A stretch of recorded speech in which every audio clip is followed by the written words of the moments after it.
बिस्मिल्लाहिर्रहमानिर्रहीम। अस्सलाम वालेकुम। कैसे सब लोग? उम्मीद करते हैं सब लोग ठीक ठाक होंगे, खैरियत से होंगे। शुक्र अल्हम्दुलिल्लाह, मैं भी बिल्कुल ठीक ठाक हूँ जी। और अल्लाह ताला हम सब लोगों को इसी तरह खैरियत से और आबाद रखे अपने अपने घरों में।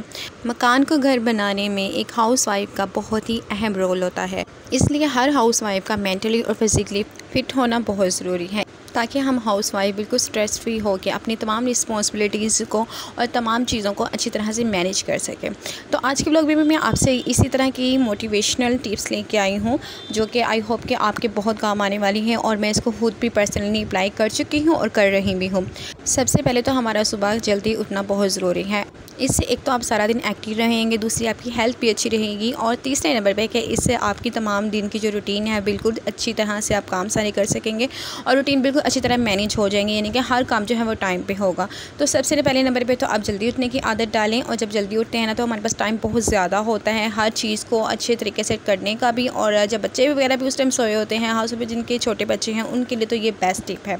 तो दूसरा ये होता है कि हमें अल्लाह से भी बात करने का ना उस टाइम मौका मिल जाता है कि हम जल्दी उठते हैं, नमाज़ पढ़ते हैं और अपनी तमाम डिस्कशन वगैरह जो है वो उनके साथ करने का हमें मौका मिल जाता है। तो यहाँ पे ये जो है मेरी फर्स्ट नंबर पे है, ज़रूर इसको ट्राई कीजिएगा। दूसरे नंबर पे जी है वो यही है कि आपने अपना सबसे बड़ा जो एक हमारा मसला होता है ना औरतों का, वो यही होता है कि हमें ये नहीं समझ आ रही थी कि आज पकाएं क्या। तो उसका बेस्ट ये है कि आप इस ना कीजिए कि जब आपका वीकेंड हो तो संडे वाले दिन जब बच्चे भी घर हों, हस्बैंड भी घर हों, तो आप उनसे पूछ सकते हैं कि पूरे संडे में हमें क्या क्या आज बनाएं, या आप एक दो दिन के जो है ना वो प्लान बना के रख लें कि जो जो सबको पसंद हो और जो सबकी चॉइस के मुताबिक भी हो, वो आप जो है ना वो राइट डाउन करके रख लें, लिख के रख लें, और आराम से फिर जब आपने देखा डायरी में से और हर दिन को ना आराम से बना लिया। तो एक तो ये है कि इस चीज़ से, क्योंकि बाज़ औरतों को मैंने देखा है कि आधा दिन तो वो सोचने में गुजार देती हैं, और दूसरा वो स्ट्रेस में चली जाती हैं सोच सोच के ना कि क्या बनाऊँ क्या बनाऊँ क्या ना बनाऊँ, ये बनाया तो फलाने को पसंद नहीं आएगा, ये बनाया तो इससे ये हो जाएगा, कल ये बनाया था परसों। तो एक तो ये टिप है जी। तो उसके बाद फिर मैं क्या करती हूँ कि मैं वॉक पे चली जाती हूँ, और मैं कोशिश करती हूँ कि मैं डेली बेस पे वॉक करूँ, क्योंकि वॉक हमारी हेल्थ के लिए बहुत ही इंपॉर्टेंट है। उसके साथ साथ हमारे स्ट्रेस रिलीज़ करने में ना बहुत ही इंपॉर्टेंस रखती है। एक तो आपका जो है वो माहौल चेंज होता है। मेरे साथ भी ऐसे ही होता है कि मैं बिल्कुल स्ट्रेस में होती हूँ, कोई परेशानी होती है, बाज़ औक़ात ज़ाहिर है इंसान है, कुछ ना कुछ तो चलता ही रहता है लाइफ में। तो मैं शादी से पहले भी यही करती होती थी, मामा को साथ लिया और अपनी गली में ही वॉक वगैरह पे करने के चले गए। और इससे होता था कि हम रास्ते में जो घर में जो कोई मसला हुआ था ना डिस्कस कर लेते। दूसरा, इससे माहौल चेंज होता था, बाहर जाती थी खुली हवा में, फ्रेश हवा मिलती थी।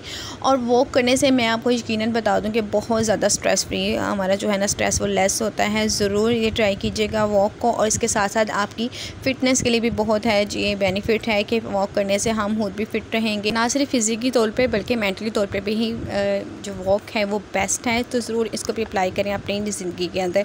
अच्छा जी, इसके बाद मैं आपसे सजेस्ट करूँगी कि आप फॉरगिव योर पास्ट, यानी कि आपके जो भी पहले गुजर चुका है, घर में कोई मामला हुए हैं या हस्बैंड के साथ या कुछ भी, अगर हमारी फैमिली या कोई रिश्तेदार ने कुछ ऐसी बात कह दी है, तो वो चीज़ें जो कि आपको सोचते हैं तो आपको और हर्ट करती है ना, तो उनको अवॉइड करें, उनको भूलने की कोशिश करें। अपने पास्ट में जो जो हो गया है, पहले जो गुजर गया वो सो गुजर गया, उसको भूलने की कोशिश करें। क्योंकि इसका सबसे बड़ा जो नुकसान है ना, सबसे पहले तो हमें खुद होता है कि हम उसको सोचते हैं, हम खुद को अपने आप को स्ट्रेस में डालते हैं, सोच सोच के हमारे जो असाब हैं वो उसकी वजह से खिंचाव में चले जाते हैं, तो स्ट्रेस ज़्यादा उसके अंदर डेवलप होता है। तो इससे बेहतर है कि हम उस चीज़ को छोड़ दें, ये सोच के कि अल्लाह ने जो किया है वो बेहतर किया है, और जो आगे भी होगा इंशाल्लाह ताला वो बेहतर ही होगा। आई नो कि थोड़ा मुश्किल होता है, कुछ टाइम भी लगता है, लेकिन जब हम ये सोच लेते हैं ना तो अल्लाह ताला हमें ऑलरेडी स्ट्रेंथ इतनी दे देते हैं कि भाई हम हर चीज़ को लेके चल सकते हैं। इसके बाद जी एक और जो मैं आपको कहूँगी कि सबसे पहले तो हमारी अपनी ज़ात आती है, तो लव योर सेल्फ, अपने आप को इम्पोर्टेंस दें और अपनी केयर करें, अपनी हेल्थ की केयर करें। और जब हम लोग खुद ठीक होंगे, फिट होंगे, हेल्थी होंगे, तो फिर हम ज़ाहिर है सारे घर को लेके चल सकेंगे, अपने बच्चों को, अपने हस्बैंड को और पूरी फैमिली को अच्छी तरह से लुक आफ्टर कर सकेंगे। तो अपने आप को टाइम ज़रूर दें। मैं भी ऐसे करती हूँ कि जब मैं फारिग हो जाती हूँ ना, हाउस पे सफाइयाँ वगैरह करके, सुबह बच्चों को स्कूलिंग वगैरह सारा कुछ करके, सफाई वगैरह करके, तो उसके बाद बच्चे आते हैं, उनको भी फिर दोबारा खाना वगैरह देना होता है। तो खाना वगैरह देने के बाद जब वो सो जाते हैं ना, तो ये टाइम जो होता है ना वो मेरी थोड़ा ब्रेक का टाइम होता है।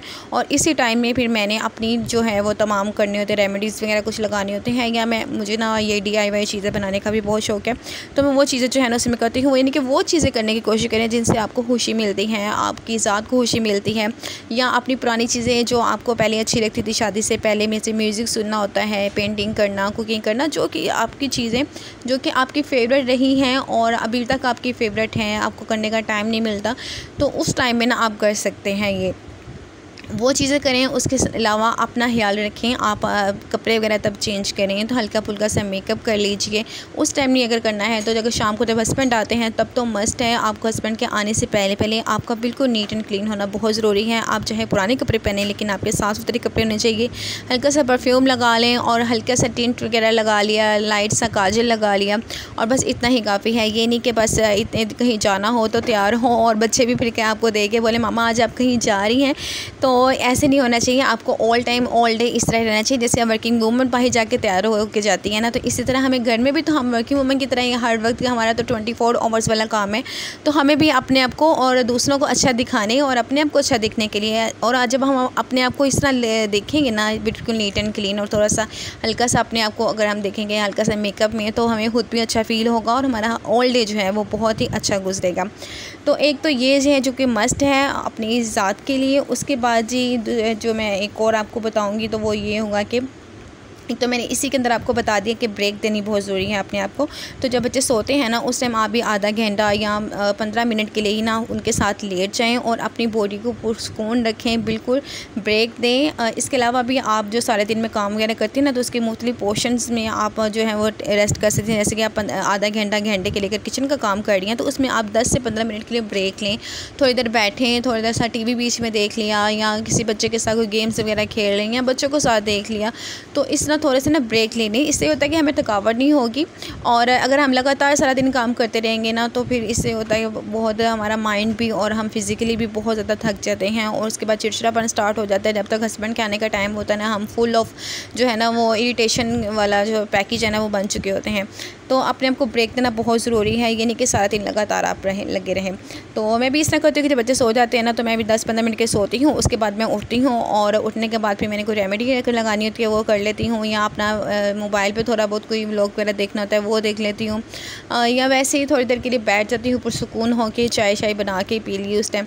तो ये होता है जी।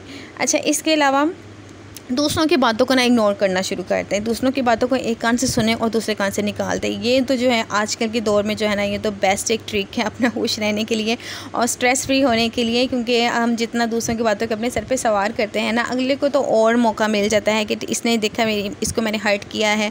और इसी तरह जो नेगेटिव जो पीपल हैं ना उनसे भी दूर रहने की कोशिश करें। नेगेटिव पीपल कौन से होते हैं कि जिनके साथ आप जब बातचीत करते हैं ना तो आपको और नेगेटिव वाइब्स मिलती हैं, आपको ऐसे लगता है कि बस कुछ अच्छी है कुछ भी नहीं है, बस बुरा ही है हर तरफ, और या वो आपकी किसी चीज़ में बार बार क्रिटिसाइज़ करेंगे।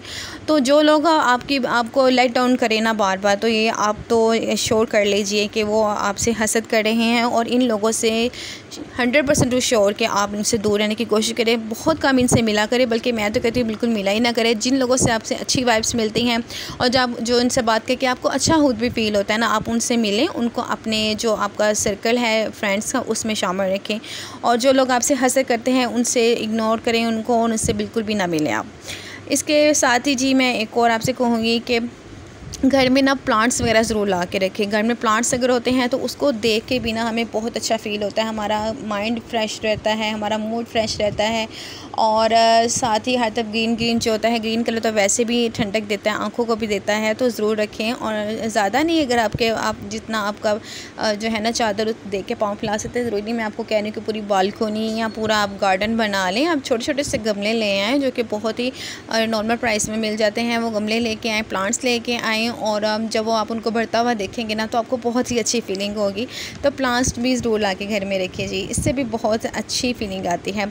इसके साथ ही मैं आपको कहूँगी कि अपने आप को और अपने बच्चों को, अपने हस्बैंड को, अपने घर को, किसी भी चीज़ को ना कंपैरिजन कभी भी मत करें कि दूसरों का बच्चा तो देखें कितना अच्छा पढ़ रहा है और दूसरे के हस्बैंड देखें वो उसका इतना ख्याल रखने इतनी तारीफ़ करते हैं, आप तो करते नहीं हैं, या मेरे पास ये चीज़ है, फ़लाने के पास तो गाड़ी आ गई, हमारे पास अभी तक बाइक है। इस तरह की चीज़ें जितनी आप सोचेंगे ना आप उतना ज़्यादा हर्ट करेंगे अपने आप को भी, और इसके साथ साथ घर का जो एनवायरनमेंट है वो भी बहुत ज़्यादा जो है वो ख़राब हो जाएगा, बिल्कुल भी अच्छा सुकून वाला नहीं रहेगा। तो एक तो ये है कि कंपैरिजन मत करें। दूसरा, जब कंपैरिजन हम किसी से करते हैं ना, अगर हस्बैंड से या बच्चों को किसी और से करेंगे तो हस्बैंड और बच्चों का जो कॉन्फिडेंस लेवल जो है ना वो भी बिल्कुल डाउन पे चला जाता है।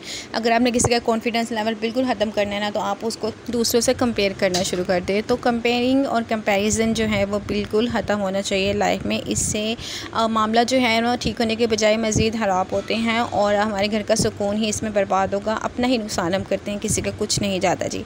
उसके बाद लर्न टू से नो। किसी को नो कहना जो है ना वो भी एक आर्ट है, और ये आर्ट आई थिंक कि आजकल सबको ही आना चाहिए अगर आप मेंटली और हर तरह से स्ट्रेस फ्री रहना चाहते हैं ना। क्योंकि अगर अपनी आसानी और अपना सुकून अगर किसी को हम लोग बताते हैं कि नहीं इस वजह से मैं आपका ये काम नहीं कर सकता, तो आई थिंक इसमें कोई हर्ज भी नहीं है। और दूसरों का ठीक है, दूसरों का आराम, दूसरों की सहूलत का भी ख्याल रखें, लेकिन दूसरों की चीज़ों को और दूसरों के सुकून को भी बंदे से रखते हुए अगर हम खुद से इस तरीके से उनको नो बोलें कि नहीं भाई आज मैं आपके घर नहीं आ सकती, आज हमारे घर में ये काम है, ये कर लूँ, मैं फिर आऊँगी, या आज आप हमारे घर प्लीज़ मत आइएगा, मैं ये कर रही हूँ, तो आप इस तरह करें कि नेक्स्ट डे को आ जाए।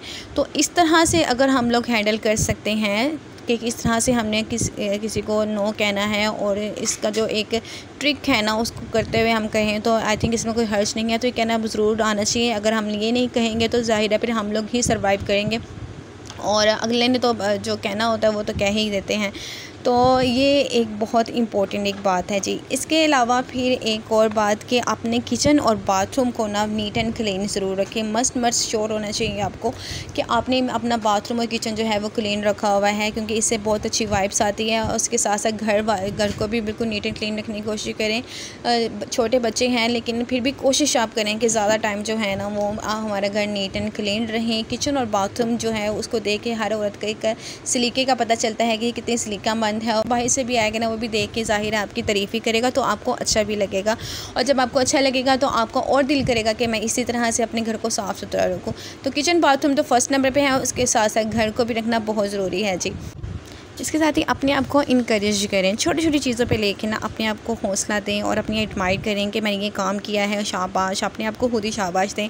जैसे कि हम लोग छोटे छोटे घर के काम होते हैं ना, तो हम लोग पहले सोचना शुरू कर देते हैं, अभी मैंने ये भी करना है, अभी मैंने वो भी करना है। ये सोच के ना हम बहुत ज़्यादा स्ट्रेस में चले जाते हैं। ये सोचने के बजाय ना आपने जो काम कर लिए होते हैं ना उसको सोचा करें, कहा कि अच्छा मैंने ये भी कर लिया है, शाबाश, शुक्र है, मैंने ये भी कर लिया, ये भी कर लिया, बस ये रह गया। आई होप कि आज का व्लॉग मेरा आपके लिए बहुत ही मोटिवेशनल रहा होगा, आपको बहुत ही कुछ सीखने का मौका मिला होगा। अगर मिला है तो सब्सक्राइब ज़रूर कीजिए मेरी तरफ से। अल्लाह हाफिज़।